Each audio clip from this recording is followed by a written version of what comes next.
If you're watching this channel, it's because you don't enjoy watching the world squander what Christendom built, but you want to do your part. And chances are you've heard me mention a great means by doing just that. Email made by and for Catholics. Check out fidei.email. That's FIDEI.email. Built for Catholic individuals, families, organizations, and groups. They're private, secure, and of course, they're Catholic. And they're offering 2 months off on your first year for an annual subscription if you enter the coupon code Return to Tradition without spaces. That's the name of this channel, without spaces, at checkout. We have some interesting news. This flew under the radar a couple of days ago when this started hitting Catholic media. But Cardinal Fernandez has approved, in as much as the Vatican approves these days, a Marian Apparition that has some long-standing devotion to it, but had never formally been approved other than by the local ordinary. And that is the apparition of Our Lady of Good Health from India. His reasoning is interesting, but he generally gives the highest level of approval that they can give, with Pope Francis being directly referenced in this, suggesting that perhaps, just perhaps, they're acknowledging some miraculous events here, which is nearly impossible by the new standards of the Marian apparition approval process. This apparition is often called the Lords of the East because of the miraculous healings associated with it.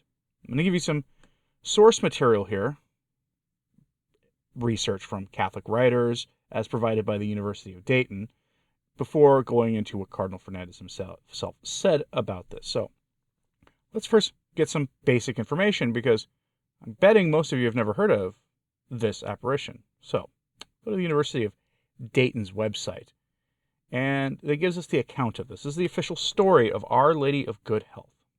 So, from their article, quote, "Devotion to Our Lady of Good Health, popularly called Our Lady of Valancani, first originated sometime during the mid-16th century, when, according to tradition, the Virgin Mary appeared with her infant son to a boy of the predominant religion, carrying milk to a customer's home. While he rested under a native banyan tree near a pond, Our Lady appeared to him and requested milk for her son. The boy readily agreed. On reaching the customer's home, the boy apologized for his lateness and the reduced amount of milk by relating the incident that occurred on his way. However, upon inspection of his order, the man found the milk pot to be full and was convinced that something miraculous had happened. Together, the man, a follower of the predominant religion, and the boy returned to the place where the apparition had occurred. When they reached the pond, Our Lady appeared once again. On learning that it was Our Lady who appeared to the boy, the residents of the local Catholic community became ecstatic and promptly renamed the pond Mata Kulam, or Our Lady's Pond. Some years later, Our Lady is said to have appeared again, however this time to a boy unable to walk who was selling buttermilk near a public square in the outskirts of the village of Valancani. She asked him to share his supply with her infant son, and the boy complied. Our Lady then asked the boy to inform a certain wealthy Catholic man in the nearby town of Nagapattinam of her appearance. Not immediately realizing that his bad leg was miraculously cured, the boy rose up and began his journey. The man to whom Our Lady referred had had a vision the previous night in which he was requested to build a chapel for her. Together, the man and the boy returned to the site of the apparition. This time, the Virgin appeared to both. The man subsequently built a thatched chapel for Our Lady at this site, which quickly became a holy place of veneration to the Blessed Mother. Henceforth, Our Lady was referred to as Mother of Good Health. Yet a third time, Our Lady is said to have appeared in Valancani region. A group of Portuguese merchant sailors were rescued by her from a violent storm which wrecked their ship. When the merchants reached the shore of Valancani, they were taken by the local fishermen to the thatched chapel. Desiring to offer thanks and pay tribute to Our Lady, the sailors built a small permanent chapel on a return trip.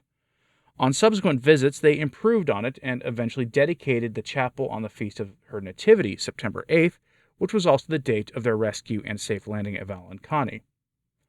To this day, the Feast of the Nativity of the Blessed Virgin Mary is celebrated at the Shrine of Valancani in the context of a 9-day festival, drawing more than 1.5 million pilgrims. Not only vast numbers of Catholics, but many non-Christians as well, journey to Valancani throughout the year. The original modest chapel was replaced by a modern and spacious church in 1933. The Shrine of Our Lady of Valancani was elevated to a basilica on November 3, 1962, by Pope John XXIII. End lengthy quote. This is a 500-year-old devotion, give or take. And so it's good to see some movement on this, actually. And there have been miraculous healings over the centuries, of course, associated with this place. Hence why it gets called the Lords of the East. Now, let me know in the comments if you're actually familiar with this Marian apparition and this Marian shrine and the devotion to her. This was, frankly, the first time I'd heard about this one, because, as is often the case with Latin Rite Catholics, we tend to focus more on the Latin West, and maybe with some focuses occasionally on things going on in the, we'll call it the more closely related of our Eastern Rite Catholic brethren.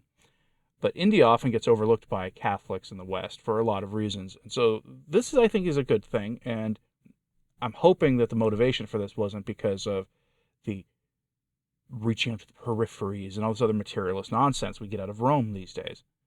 But let's turn now to what actually Cardinal Fernandez had to say about this, because it's actually a surprisingly decent statement from him. This was issued on the 1st of August with no fanfare, but made public on the 6th of August, just a few days ago. Titled, The Love of Mary at Valankani, letter to Monsignor Sargaraj Tamaraj, Bishop of Thanjavur. My apologies for my pronunciation. I did my best. Your Excellency, the feast of the Sanctuary of Our Lady of Good Health in Valankani, a devotion dating back to the 16th century, is approaching. There are beautiful traditions ascribed to the encounters that the Virgin had with the poor and sick boys at this place of worship. Thus the tenderness and closeness of Mary, whom Jesus desired to bequeath us as Mother of all, is manifested. Through her intercession, Jesus Christ often pours out his strength and restores health to the sick. For this reason, in 2002, St. John Paul II chose that place for the celebration of the World Day of the Sick. Thus, the same Virgin Mary who manifested herself at Lourdes also manifested herself in India as the Mother of Health. It is not merely a matter of bodily health, but also one that touches the soul. Contemplating the image of Mary, we can all recognize the love of Jesus Christ that can heal our sadness, our anguish, and our fears. If we pause before Mary, even in a brief moment of faith and love, her maternal gaze restores peace to us. The first account, which is ancient, is filled with rich symbolism, because the boy to whom Mary showed herself offered her the milk he had brought with him for the child she was carrying in her arms. This was an expression of the generosity of those who are willing to give something to others in their own poverty. You do not need to have much in order to be generous. May this call to share, to assist, to be close to those who need us always resonate in this place.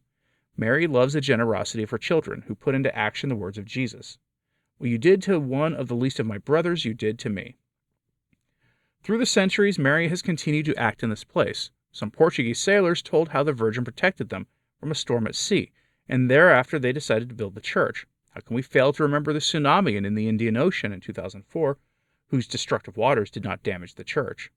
The millions of pilgrims who travel here out of faith and the many spiritual fruits that are produced at this shrine make us recognize the constant action of the Holy Spirit in this place. Many non-Christian pilgrims who come seeking solace echo similar experiences. Some of them are healed of their illnesses, and many find peace and hope. Without doubt, the Holy Spirit is also at work in them, responding by Mary's intercession. This should not be considered as a form of syncretism or mixing of religions. The sanctuary is a place where the closeness of Mary, who welcomes everyone and demonstrates the love of the Lord to those who reflect on it, is manifested. Those who cannot receive the sacraments of the Catholic Church are not denied the consolation of the Mother of Jesus. Together with the Holy Father, Pope Francis, I recall the spiritual beauty of this place of faith. The Holy Father cares a lot about the popular piety of the faithful pilgrims, because they reflect the beauty of the Church on the move, which seeks Jesus in the arms of Mary, and entrusts its pain and hope to the heart of his mother. For this reason, Pope Francis asked me to inform you of the great appreciation he feels for this place of faith, and in preparation for the September celebrations in the sanctuary, he extends his paternal blessings to all pilgrims. Fraternal affection in the Lord, Victor Manuel Cardinal Fernandez, the prefect of the Dicastery of the Doctrine of the Faith. And that might be the best thing he's written since he's become the prefect for the Dicastery of the Doctrine of the Faith. So that apparition is now approved. That's a good thing.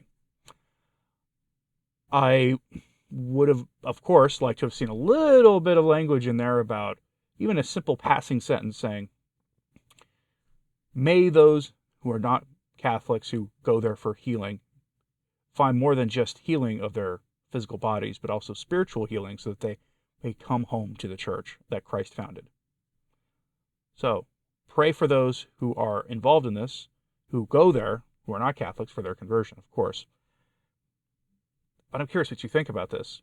Is this a sign of hope that maybe those new standards can actually produce good fruits? Let me know what you think about this in the comments, because I'm very hostile to the new standards for approving of Marian apparitions. I've never hidden that, but I'm curious what you think about this. So, is this a good thing? Do you find this to be not enough, or should the new standards be just tossed out? I tend to think they should be tossed out, but I think this is also a good sign. So let me know what you think about this in the comments, please. And hit like and subscribe if you haven't. It does help. So to sharing this on social media, that helps enormously too. And as always, pray for the church. I'm Anthony Stine. Ave Maria.